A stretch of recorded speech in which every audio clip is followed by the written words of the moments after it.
There are things that happened in my life that I'll never forget. Sometimes a life event will inspire me to write a poem about it. This first poem takes me back to when I was a little kid, always afraid of a monster in my closet or under my bed. This poem I wrote as a sonnet, something Shakespeare was very good at. A sonnet for bedtime monsters. The creature in my room has scary eyes and furry yellow arms just sticking out. It got into that space despite its size. With nothing left to do, I give a shout. Mom rescues me and looks throughout my room, but never checks behind the creepy door. I lie in bed and wait for coming doom, and never will my feet go near the floor. All around the monsters are among us. They're always very hungry when we sleep, and sometimes they're really quite humongous. They'll even stop for poses when we peep. Most monsters like to hide beneath the bed. You'd better let your mother check ahead. Those innocent days were short-lived, and my family ended up in an apartment house in the poorer section of town. It was there that I met my best friend and companion. I still think about Jimmy Burt, and I honor him with this poem. Jimmy Burt was my cockroach friend. Growing up was never easy, 'cause my hood was no bright gem. The city picked our building as the one it should condemn. It was worse because our landlord was a prick about a pet. I shared my bed with many, yellow stained with grandma's sweat. And then one night at bedtime, I had looked upon the wall. My view was filled with roaches, and those bastards liked to crawl. I planned to catch a lively one to be our lucky charm, as the ceiling kinda shimmered like a thriving cockroach farm. I could wait to be quite choosy with so many there to pick, especially the big ones that when stepped upon they click. I grabbed a big fat juicy one and named it Jimmy Burt. The only roach upon the wall I gave a checkered shirt. In time we were like brothers and would wait for garbage day. Then we'd gobble moldy wieners that were 50 shades of gray. In the mornings as my wake-up, Bert would brush me with his feelers. Then Bert and I would walk to school while dodging crackhead dealers. But then the day of rent had come, and Dad was somewhere drinking. So rather than eviction, Mom was out the window winking. In the house a sailor stepped, a cook aboard the ships. I'll never forget his cowboy boots, the ones with silver tips. He looked into the corner where Bert slept upon a mat. A pointy boot thrust forward, and then all I heard was splat. I'll never forget old Jimmy Burt, and left him as a smear. The sailor felt so bad he paid our rent another year. That roach was an inspiration. My other inspiration was Hercules. He too had a rough life. The labors of life I endured reminded me of Hercules' 12 labors, and this poem is in honor of Hercules' 12 labors. Hercules was a powerful man, as strong as his father Zeus, but genius never fit him well. His brain was the crap of a goose. He killed his entire family once, a wife and son and daughter. Eurystheus gave 12 labors hence, to atone for the shady slaughter. In Nemea there was a lion, and we knew what would transpire. Old Muscles choked a cat to death with a garrote of piano wire. Then he fought the Hydra in the swamp where Lerna drains. He took his mighty club and then bashed 9 reptile brains. He captured the hind of Serenea. Her nail-polished hooves would glister. He gave her back to Artemis and then married her horse-faced sister. The 4th labor was a chore. Herc had to capture a boar, but first he got drunk, an impetuous hunk, and mounted a centaur whore. He cleaned the Augean stables, for its stench had reeked to hell. When it sparkled to the gables, they found Herc made all the smell. Next were metallic ravens that were called Stymphalian birds. Big Herc shot down those bastards, and they fell like pelican turds. The Cretan bull was quite a labor. It had sex with Minos' wife. If Herc had just been quicker and cut balls with sharpened knife. Then he stole the mares of Diomedes, the warrior without no class. Then they had themselves a weenie fight till the king got a poke up his ass. Herc took the girdle of Hippolyta, a girl in a hunt for a guy, or pie. A strap shot loose in their wrestling match and whacked Queen Fatso's eye. Geryon was a monster, who stampeded his cattle through Thera. Our hero killed their master and served rump roast to Queen Hera. Hercules held up the heavens, while Atlas went to the Hesperides. Herc stole the Titan's apples like a light-fingered no-good sleaze. His final task was Cerberus, and nabbing that dog of Hades. The myopic Herc mistook the beast for 3 affectionate ladies. We learn from vast experience just to praise what Herc may do, either that or run the risk of which he beats us black and blue. Back in high school, I was drawn to the arts, like painting and writing and music. I dreamed of becoming a famous artist of any kind, but lack of talent ruined it for me. Still, I honor those great artists of the past with a poem. Artists are a special breed, a species all their own. They never think of food or drink and live a life unknown. That reminds me of poor Vincent, he who painted Starry Night. His severed ear he sent a tart to seal their marriage right. Remember Claude Monet? Obsessed with light, they say. He only kept from starving by the fact he painted hay. And then there was Vermeer, with 15 kids appearing. I heard he had another flame, the girl with 1 pearl earring. The musicians were the same. Suffering was their game. Little did we contemplate their everlasting fame. Schubert was a mooch, with very little impetus. He should have been like Bach, but instead contracted syphilis. And speaking of J. Sebastian, who wrote St. Matthew's Passion, it wasn't till he died where that it brought some needed cash in. Then we had the writers, a wordy, nasty bunch. They would gather every noontime just to have a pigeon lunch. Stephen Foster sang Susanna on the lazy Swanee River, and then he sang for bourbon with a fatty yellow liver.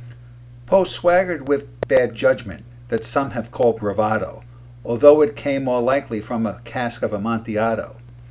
He married his little cousin, who thought he was a bore. Then Edgar died of rabies, and we saw him never more. Art wasn't my thing, so I decided to go into science. Actually, I was motivated after going to a MUFON meeting. That was years ago, and their guest speaker that night was the great Stanton Friedman. He explained that there are several intelligent civilizations in the Milky Way. First and foremost are the Solipsirae, who come from a planet orbiting Deneb. The Solipsirae are inventors and develop genetic and mechanical devices for improving their race. The Solipsirae hire contractors to find subjects to try these inventions on. The usual contractors are the Arcturians, better known as the Greys. The Greys are not the smartest beings in the galaxy.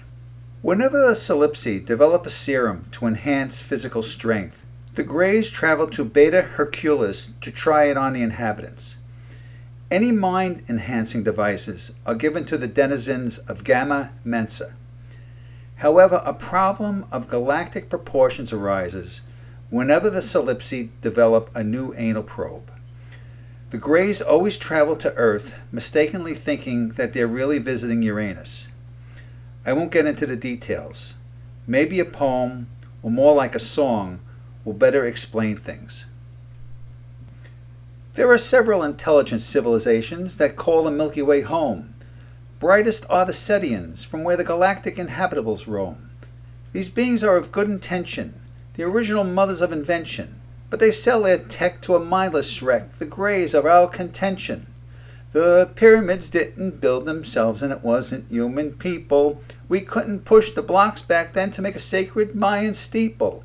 It must have been the aliens who traveled from Tau Ceti, either that or a bunch of Nepalese, in other words, the Yeti. These Greys are known as Arcturians and visit our little Earth. They're not the smartest, that's for sure, with brain mass in the dearth. For they think they're on Uranus just to poke and probe the masses, but instead they always end up sticking probes into our asses. The Earth should lodge a protest against those saucer-driving men. Let's sign a formal warrant, and then I'll supply the pen. We'll reduce the amount of beings from the Drake intelligence equation. before some six-eyed monsters launch a screwball world invasion.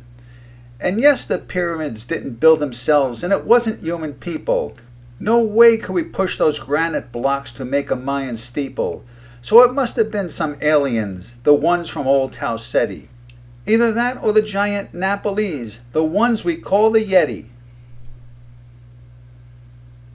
Still, the science bug had bitten me, and there was no turning back.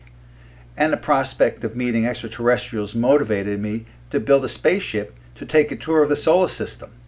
Brace yourselves.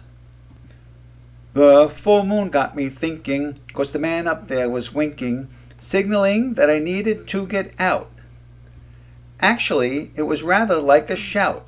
So I built a shiny spaceship made of plastic bags and steel to see some Martian friends of mine and grab a foreign meal. Now hold on while I boldly take the wheel. Our rocket ship's fantastic, made of recycled plastic, shaped like a whaler's rusty old harpoon. It's something from an outer space cartoon. And the price is not a single gold doubloon.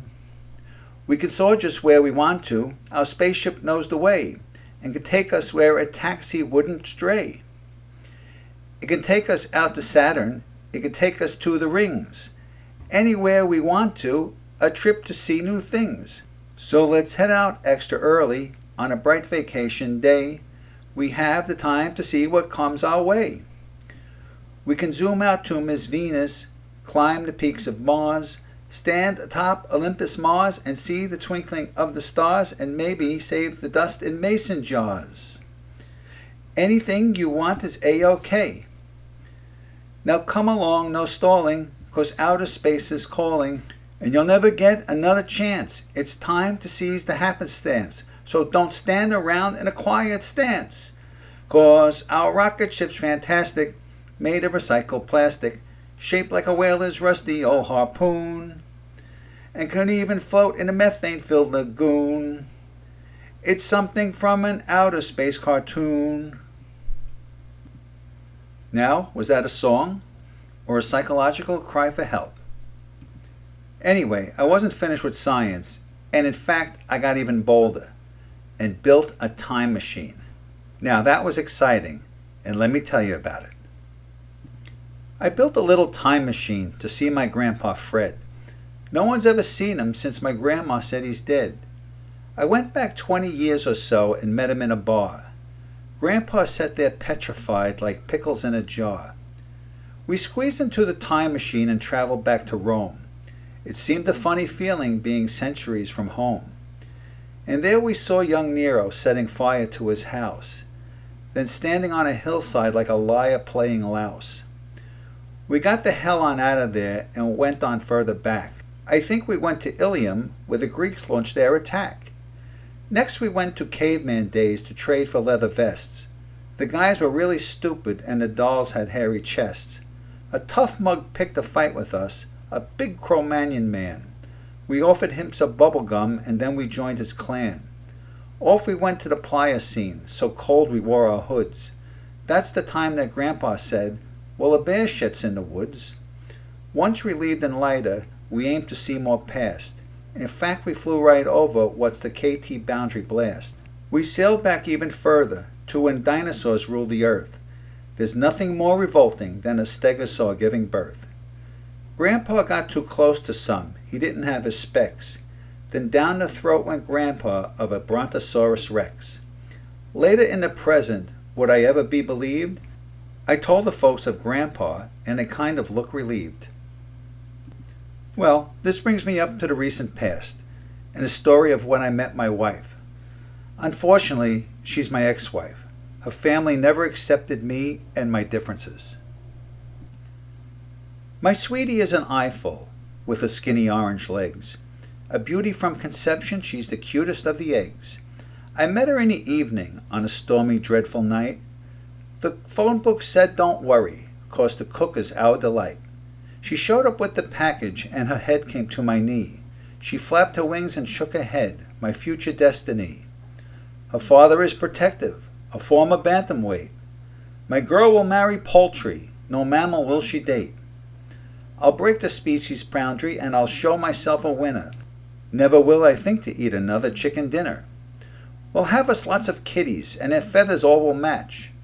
The doctor says it might not work, don't count 'em till they hatch. There are reasons she's my soulmate and I'll love her to the end. But she's more than just my buddy, she's my finest feathered friend. Last year was a special time. I finally stayed home long enough to enjoy the holiday seasons with friends. I started off with Halloween, and even though my friends and I are well into our middle ages, we acted like kids. The first thing we did was go trick-or-treating. I'm going trick-or-treating on this Halloweeny night. It's a group of all my buddies and we're looking for a fright.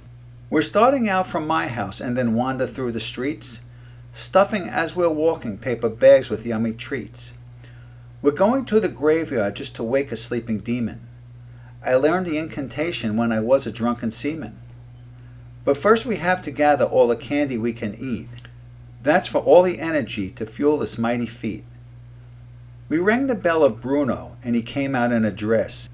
He wears it every day and claims it soothes his mounting stress. He gave us green bananas which were really very oily. We backed away and ran just as he glanced a little coyly. Next we went to Mary's place, who sings in several chapels. A witch's shawl upon her chest revealed her bobbing apples. She wanted me to stay and seemed to cast a luring spell. My mother's voice inside my head said, "Run like living hell." Last stop was a junkie's room who always wore his shades. He gave us little chocolates that were laced with razor blades. We got to Tombstone City and then fell upon our knees and started digging grave sites underneath the scary trees. An owl made its hooting sounds which made me quite a mouse, so we wound up eating goodies in the safety of my house. Next came Thanksgiving, and to be honest, after years of being single, I wish I could find a woman to grow old together with. Here it is November. Get ready for the snow. There's one more stop for eating before the Christmas show. It's time for all the family to set aside the fights. It's the only time the Muslims choose to sit with Israelites. So here's a tip, you'd better bring your healthy appetites. 'Cause Thanksgiving Day is here. Let's raise a frothy beer. It's the day we say we're thankful for our lot, whether we are truthful or we're not. Those skinny dames eat salad. Those vegans look so pallid. I want a girl with giant sausage arms, a lass with garlic breath, to snare me with her charms, a cow who won blue ribbons throughout the dairy farms. Too bad we're eating turkey, the driest meat in town. It takes a vat of vino just to try to wash it down. So prepare your waist for stuffing, at least another load. According to your hernia bulge, you're ready to explode. Abbondanza, abbondanza, what the pilgrims said. Just eat a lot of meatballs and then stuff your mouth with bread. I'm smiling 'cause my brother's girlfriend offered me more food, but all the while I'm thinking of just how she'd serve up nude. Meanwhile, Grandma's looking at me like I'm still a prude. Thanksgiving has two reasons, let's thank the Lord above, to spend the day with relatives, the dicks and those we love. The other goal of this holiday feast is eating like a bottomless pit, and that includes the jelly crap we like to call the cranberry shit. During the Christmas season, I did meet a nice woman. She's a troubled girl, and she told me about her last job, of which she's no longer employed. Let me tell you about what she said. I'm Santa's favorite elf, and my name is Ho Ho Ho. I can't make any toys, but I sure make Santa glow. I don't like too much cold, and I really like it hot. I like to dress in spider webs to show you what I got. It's naughty up in Christmas Town, the land of horny elves.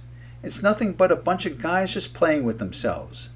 I'm here to boost their spirits, and they call it stress relief. So every night at dinner time, I'm serving someone's beef. Hermie's kind of creepy, wearing mirrors on his shoes. I lock my bedroom door when he's liquored up with booze. The head elf is demented, and he stalks me like a loon.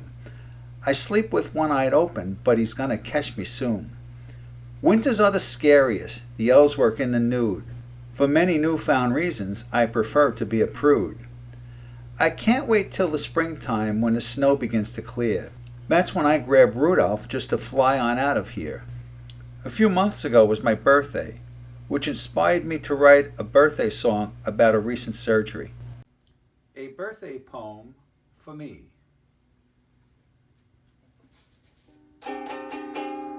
I thought that at this time of life, there's nothing left to see. But now there's men in dresses who are squatting down to pee.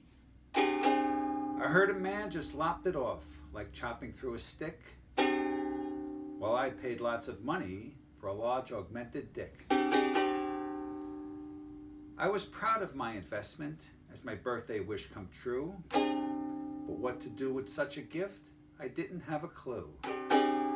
The ladies seemed to like it, that's the ones who still wore skirts. But the worst was penis envy from the girls in flannel shirts. Ahab cursed the wicked sight and stood with harpoon ready. It would have been the end of me if they kept the Pequod steady. Bill Golding tried to spear it, citing Lord of the Stinkin' Flies, while Jack and Piggy bowed before its tribalistic size. Yet alas, my dream is over, 'cause the thing abruptly shrunk. I was putting groceries in the car and slammed the metal trunk. I forgot to keep my distance and felt sharp, tremendous pain. Now all that's left of my birthday gift is a hatchback carpet stain. Happy birthday to me. And finally, I'll tell you about my physical exam I had last week. I'm not getting any younger. I'm getting kind of old and frail, I saw in my reflection, so it's time to interrupt my life for a 1,000,000-mile inspection. The doctor shook my hand as I sat naked on the table. "Egad," he cried, "a brown spot. I'll remove it if I'm able." He poked my nooks and crannies just to see if they were clean, and then he introduced me to his cardiac machine. My ears were clogged and stuffy and my eyes a little weak, and then he looked into my nose, my holy sniffing beak. He shoved his fist with all his might to feel my prostate gland, and then he checked for tooth decay but never washed his hand. He sent me to the bathroom and then shut the wooden door. I tried to hit the paper cup but mostly got the floor. My blood is orange-yellow and my pee is cherry red. The staff will have to eat this bill if the test should find me dead. I used to be a ladies' man. I used to be a flirt. But Doc, I mind my business now. Good God, my testes hurt. I'm traveling for another test, not far, about a mile. It's called a colonoscopy. I touch my toes and smile. If you like my poetry, I think you'll like a book I just finished. It will be on sale starting November 15th. It's called The Coming of the Seraphim. See you soon.